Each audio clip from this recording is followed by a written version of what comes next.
Good morning guys, তোমরা সবাই কেমন আছো? আশা করি সবাই ভালো আছো। আমিও ভালো আছি। Happy independence day. আজ তোমাদের আমার স্কুল লাইফের একটা মজার ঘটনা শোনাবো।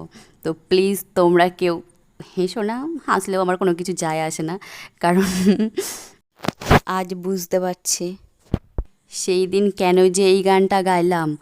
আমাকে আমার মতো পড়তে দাও, আমি পড়াকে নিজের মতো কমিয়ে নিয়েছি।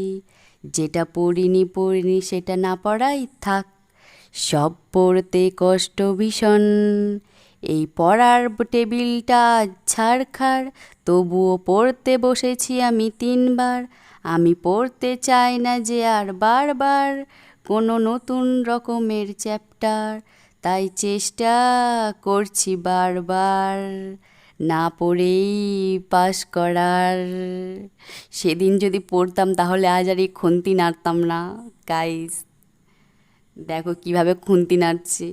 আর খুন্তি নাড়লেও বা কি, কারণ আমরা যতই পড়াশোনা করি না কেন, কারণ আমরা হচ্ছি নারী, আমাদের খুন্তি নাড়তেই হবে।